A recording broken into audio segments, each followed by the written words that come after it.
On a Régent qui est là. Bonjour, Régent. Bonjour José, bonjour Doc. Doc, Régent, oui.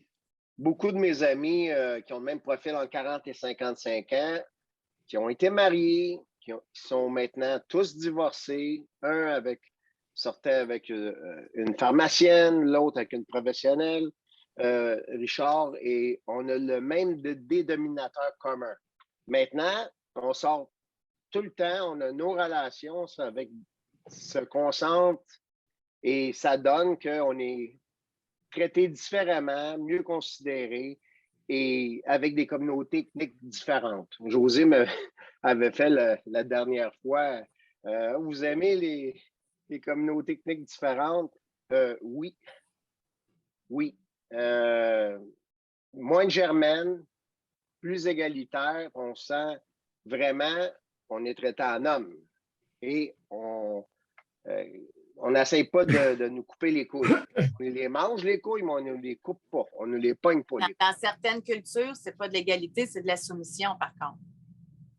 Oui, mais imagine quand une femme qui a fait affaire avec des chaudrons, qui les dominait, qui les mettait en position de soumission, et là, qu'un homme qui les respecte, qui les reconnaît, qui les traite égalitairement, hey, pour eux, là, c'est un deal. Ils sont vraiment reconnaissants. Et là, on a un vrai rapport égalitaire. Les 5 ans que j'ai été avec Nancy ont été extraordinaires. L'infirmière qui est d'origine haïtienne. J'ai été vraiment comblé. Et là, maintenant, Mia, qui est d'origine japonaise. Écoute, la fille, là, elle a un bac en droit et une maîtrise en affaires. Et elle s'occupe des intérêts familiales. Oui. Donc, la famille possède plusieurs propriétés. Elle s'occupe de une compagnie au Japon. Là. Elle s'occupe de l'intérêt familial. Beaucoup plus instruite que moi, vraiment intelligente, mais jamais elle me fait sentir inférieure. Jamais elle va attaquer au niveau elle va essayer de me castrer et elle va me mettre en avant. Puis elle apprécie cette petite note, justement, ce petit apport que je peux amener. Et puis, c'est win-win. C'est win-win. Et je regarde tous mes amis, je rit parce qu'il n'y en a pas un qui sort avec une Québécoise désormais. Là. Ils veulent plus se faire... On a donné. Là. Tu sais, Mané, le jus de noun est trop cher à payer. Là. Hein? Mané, le jus de noun est trop cher à payer. On comprend, on s'adapte et puis on cherche d'autres profils. J'ai donné. Fini les Québécoises. Ben, pour moi. J'ai donné trop souvent. Toujours le même profil. Le monsieur le premier intervenant, là, c'est I've been there. I was there. J'étais dans la même position que lui. Combien de fois? Des dizaines et des dizaines de fois que ça m'est arrivé. La caricature de Chapelot, Serge Chapelot, ce matin, m'a beaucoup touché. J'ai trouvé ça pathétique. J'ai trouvé ça pathétique, ce type de relation-là qui s'éternise, qui ne lâche pas, qui ne lâchera pas demain matin. Le matriarcat québécois est trop prévalent. Je suis le seul à dire ça, mais Chapelot sert toute qu'une leçon. Les abonnés, c'est incroyable. C'est incroyable.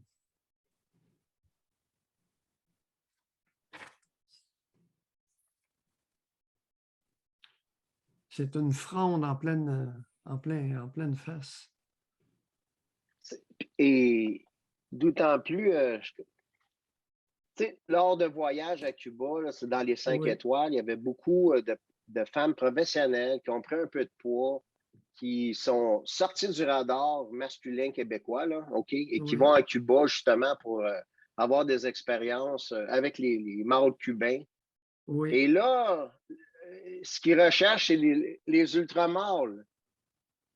Mais c'est pas compatible. Arrêtez de couper les couilles des gars du Québec. Là. Regardez, exemple. je viens de faire un infarctus. Je suis en salle de réveil. La première femme, il y a une infirmière qui rentre dans... Bon, ben là, monsieur, là, plus de Viagra maintenant. C'est fini le Viagra et le Cialis pour vous à vie. Elle était toute contente de m'annoncer. Puis là, je dis, êtes-vous mon médecin, vous? Non, vous êtes une infirmière? Ben, regarde, allez vous faire foutre, là, puis sortez de mon cubicule. Allez chier. Ben, voyons. Elle était tellement contente de m'annoncer de raisonnement, vu que j'avais eu 2 stands, j'avais été standé. Mais Régent, est-ce que vous lui aviez dit à cette infirmière-là que vous aviez déjà pris Viagra et Cialis? Non, jamais. Je la connais même pas. C'est une femme qui se promenait, une infirmière qui se promenait de cubicule en qui était sur le service en cardiologie. Et puis, elle était tellement contente de venir m'annoncer. Et ça, là, hey, écoute, un exemple de castration de la part de la femme, d'une femme en emploi. Elle rentrait et elle était tellement contente de m'annoncer que le reste de... Là, vous ne pouvez plus prendre le Viagra. Hey, êtes-vous mon médecin? Non. Décalisse dans mon cubicule, tu sais. OK. Bye, Régent. Vous l'avez dit.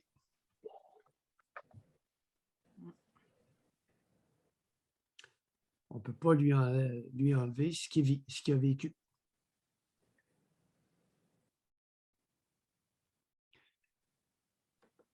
Si les faits sont tels que rapportés, c'est inacceptable. C'est gênant.